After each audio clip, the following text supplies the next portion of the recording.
Ang ganda ng panukala mo ha. Ako ganyan ang paniwala ko eh. Kahit ikaw ay pula, kahit ikaw ay dilaw, ha? Kahit kayo ay asul, ano pa man kayo. Pero pag gusto ko yung inyong mga ginagawa, yung mga inyong panukala, nako, suportahan ko yan. Ako, gusto ko yung ginagawa mo, firing squad. Kayo ba, pabor kayo sa firing squad dyan sa mga magnanakaw? Firing squad, as in P, mga PI kasi kayo. Di ba? Pabor kayo.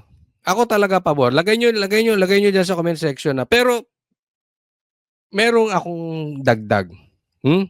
Sino kayang nakakaalam? Pwede ba kaya ka naming ma-interview sa aming vlog dito sa Banateros? Sa aming programa sa SMNI, ganun na rin. No, kasi meron akong gustong idagdag. Pwede ba pati adik, ha? Oh, pati adik, pabor ba kayo? Kasi alam mo salot parehas 'yan. Yang magnanakaw na politiko, yang kurap na politiko, salot yan sa bansang Pilipinas, walang maidudulot na mabuti yan. Dapat yan pinapiring squad talaga. Hindi lang pwedeng death penalty na basta death penalty lang. Firing squad. Nang may karoon ng medyo kahihiyan. Hindi naman ito ay para sila ay bastusin, pero ito ay magsilbing leksyon sa mga kurap. O isipin mo, nakakahiya yun. Nakakahiya sa pamilya mo, nakakahiya sa mundo, nakakahiya sa kapitbahay mo, nakakahiya sa kanegosyante mo.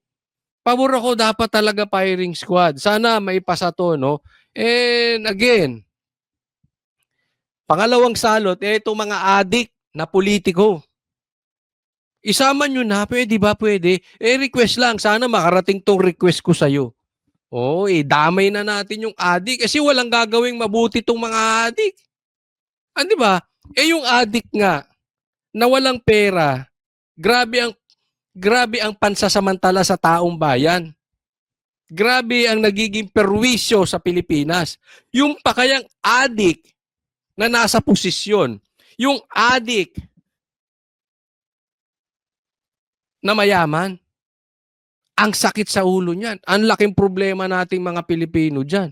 Hindi po pwede na ikaw ay opisyal, adik ka. Hindi po pwede na ikaw ay halimbawa lang to senador, adik ka.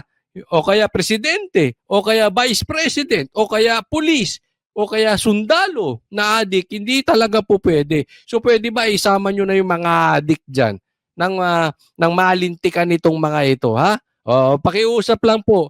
O, isali nyo. Pero tanungin ko rin kayo, kayo ba pabor sa firing squad dito sa mga kurap or kurap at adik? Lagay nyo na rin kung kurap at adik, kung ano mas gusto nyo, ha? Around. Kaya sabi ko, we should do this because to give a lesson. Alam nyo, pag nasampulan ng to ng isa, I really believe that this will put a stop on it. Yun. Exactly, yan yung sinabi ko. Alam nyo, ang problema sa Pilipinas, ha? Pansinin nyo, meron akong nakitang video dyan sa China. Iniwan yung bisikleta, binalikan, andun pa rin.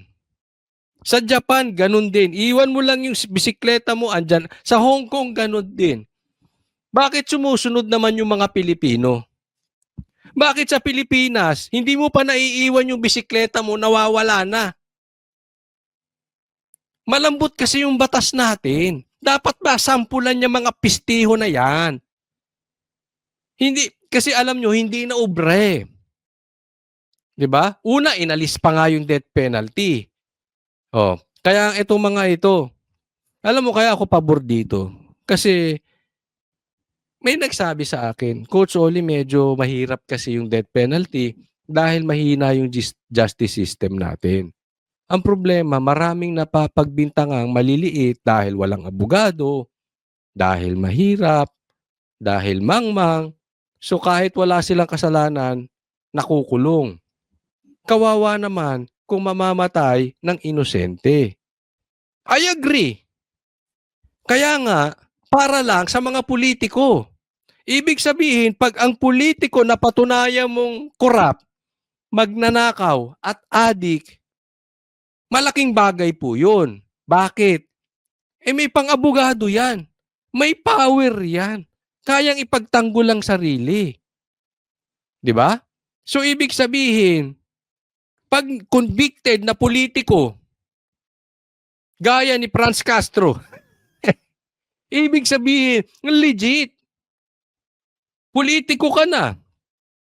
Nasa panig ka pa ni BBM, nasa panig ka pa ni Tamba, tapos napatunayan ka nga child abuser. Ibig sabihin, totoo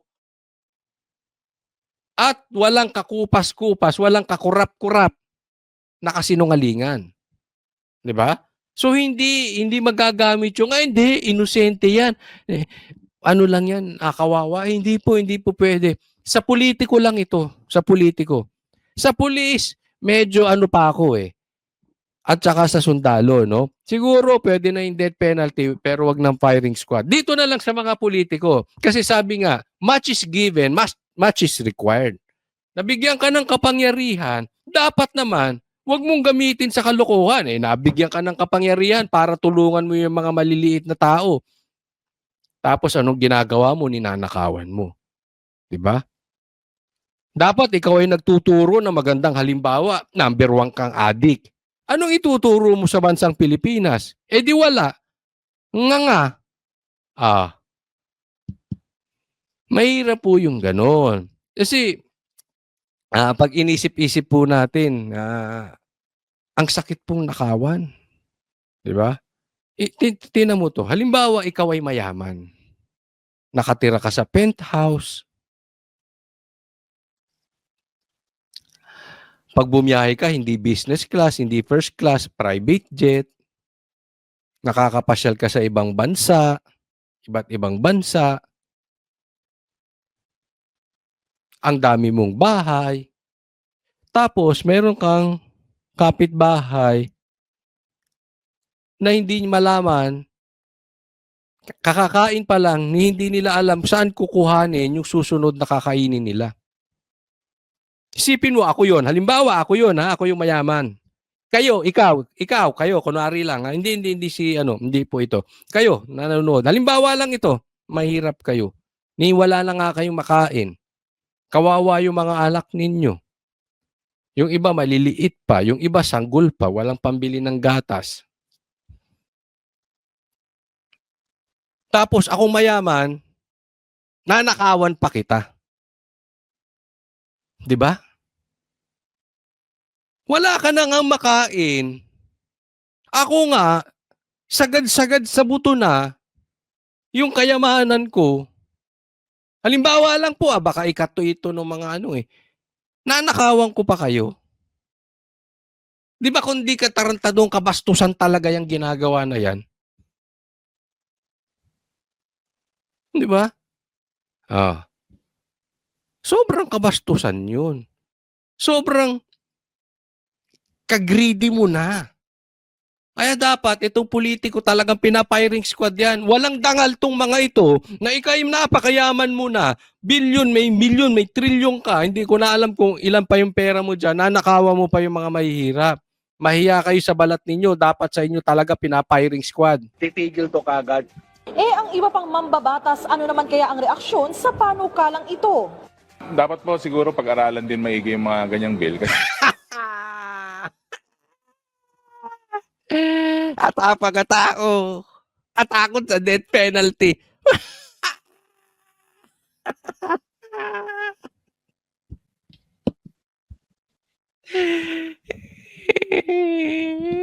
Sir, nagtatanong lang huwag ka magagalit. Baka ikaw ba unang mabiktima niyang firing squad? Ang sakit, Kuya Eddie. may mga similar bills na rin po na na-file from before. Magpapalusot pa, meron pa rin na bills na file before. Hindi na For me personally, my stand is definitely no to death penalty talaga ako. Hindi. Huwag kang gumaganon. Huwag kang kunwari para sa taong bayan. Sa politiko naman yung death penalty. Hindi naman sa mga... Alam mo, ilan lang ba ang politiko? porsyento, baka 1% lang, wala pa sa buong Pilipinas. Naka. Sige, dapat harangin mo kung gusto mo para doon sa mga maliliit na ating mga kababayan. Pabor ako dyan, samahan pa kita, tulungan kita i-promote dyan. Huwag din penalty para doon sa mga maliliit, kawawa naman. Mas maraming napagbibintangan lang. Pero sa politiko, huwag ka na magpalusot, Brad! Wag kami. Lokohin nyo yung mga gutom na vloggers, wag kami. Lokohin yung mga vloggers na bayaran. Hindi kami. Wag kami. Nagdadabog ka, Kotsoli. Hindi. Hindi nyo ba feel? Sobrang tuwa ko dyan sa firing squad. Although sa tingin ko, medyo mahihirapan yan makapasa. Alam nyo kung bakit? Sila mabibiktiman yan eh. Di ba?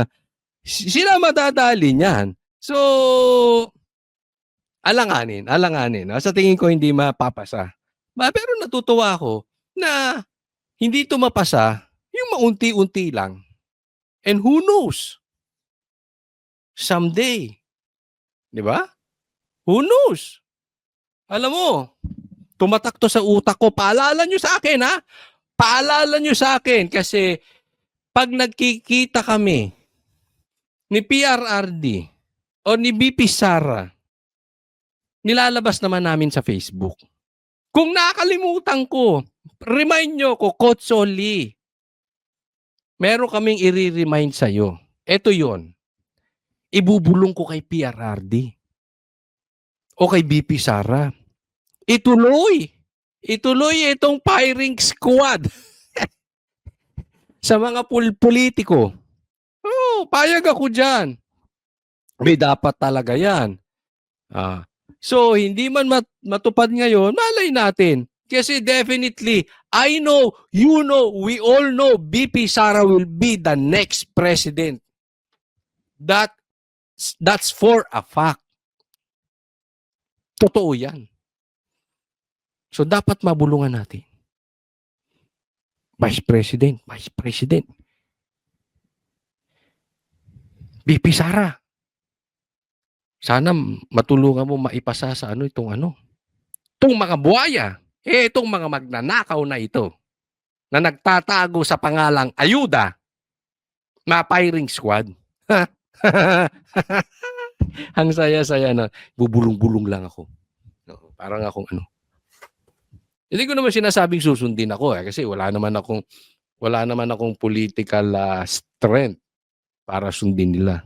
Importante, nagawa ko yung party ko. Bumulong. Tama naman yung binubulong ko. Kaysa naman yung mga congressman bumubulong-bulong. Wala ba tayong proyekto dyan? Boss, wala ba tayong proyekto dyan? Sino ba ang gusto mong birahin namin? Bibirahin namin. May boss! Boss! Wala ba tayong kasunduan dyan? Di ba? Pangit yung ganung bulong. Boss! Master, amo! Wala daw baril pumasok sa KOJC. Sabihin mo. Mahirap yung bulong-bulong na gano'n. Bulong ng demonyo yun. But at least yung binubulong ko, ikakabuti. Maniwala kayo, ikakabuti ng bansang Pilipinas. Kahit 1, 2, 3 lang ang may firing squad, matatapos ang problema ng Pilipinas unti-unti. Dahil madadala ang mga magnanakaw. Di ba? Tama ba o tama-tama? Yan lang naman talaga problema ng Pilipinas eh. Magnanakaw at adik. Pambira. Pag sinama mo pa yan sa iisang tao, adik na, magnanakaw pa, tapos tayo dyan. Mahirap yan. Talaga ako. Well, nag-file din ako ng bill to reimpose the death penalty for certain heinous crimes. Plunder is the most logical crime to be... Wag ka na, mandami pang sinasabi. Suportahan mo na lang yung firing squad. Ayos na yun. Tatakot ka ba? Hindi, ako'y nagtatanong lang, ha? Natatakot ka ma-firing squad? Oh, tanong lang naman. Wala naman tayong ano. Di ba? Pwede mo rin namang sabihin, I invoke against self-incrimination. Pwede. Basta nagtanong ako sa'yo. Mapa-firing squad ka ba, barbers? Tanong lang naman. Kung sakaling maging batas, tanong lang. Pwede mo sagutin kung ayaw mo. O hindi mo sagutin kung ayaw mo. Ikaw ba involved sa droga? At ilang mga kamag-anak mo? Tanong lang. Wala namang masama magtanong. Kung ayaw mong sagutin, di sabihin mo rin, I invoke my right to self-incrimination. Di tapos. Tama? Sige. Included in the imposition of the penalty of death, no? Kaya ano 'yun, kasi may clear benefit doon sa player o doon sa actor, and of course I think it is Dami mong sinasabi. Suportahan nyo na lang. Di ba? Bakit kayo? Nagtulong-tulong kayo para banatan si Sarah. Oh. Ba't hindi kayo ngayon magtulong-tulong para maipasa yung batas na yan? Ang dami mong dak-dak. Susuporta o hindi? Ganun lang naman. Yan lang naman ang kailangan dito sa mga mambabatas na ito eh. Gagawin nyo bang batas o hindi? Pipirma ka ba o hindi? Hindi dami pang dinakdak.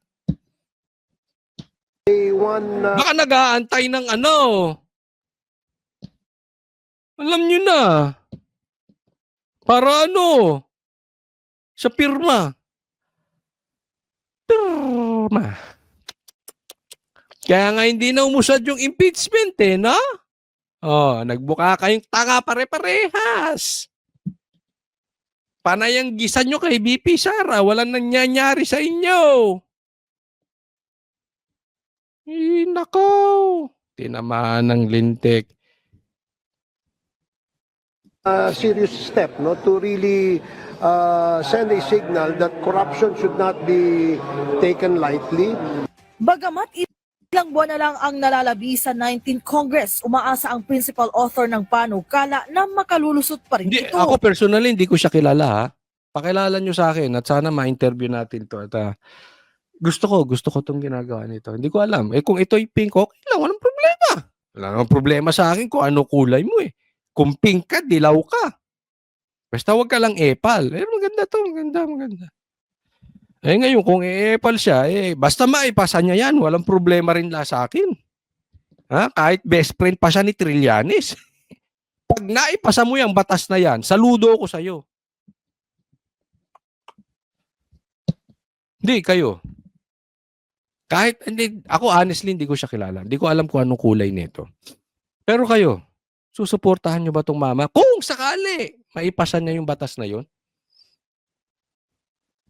Ako I will guarantee you, kalahati ng problema ng Pilipinas matatapos pag naipasa yung batas nitong firing squad. Isa lang ang masampulan. Live! Diyan lahat ng vloggers naka-live, oh. Pambi. Diyan yung media.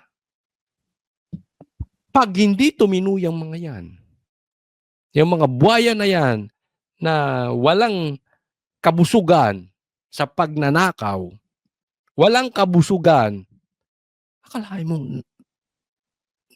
bigla ko tuloy naalala, pasensya na po naalala ko yung itong mga nangaagaw ng asawa na may asawa, itong nangaagaw ng mga lupa, itong nangaagaw ng mga ari-arian, negosyo. Sa politiko, marami din yun, yung nangaagaw ng yung credit grabber. Dami niyan. Pero mas nakakahiya 'to. Nanakawan mo, maliliit, mahihirap, wala nang makain. Nanakawan pa ng mayaman. Kadiri kayo. At yun nga mga kababayan, anong masasabi niyo sa balitang ito? Maaring ihayag ang inyong opinyon at kuro-kuro sa comment section sa ibaba. Huwag din kalimutang mag-like, mag-subscribe at mag-share sa bidyong ito. Maraming salamat sa panonood.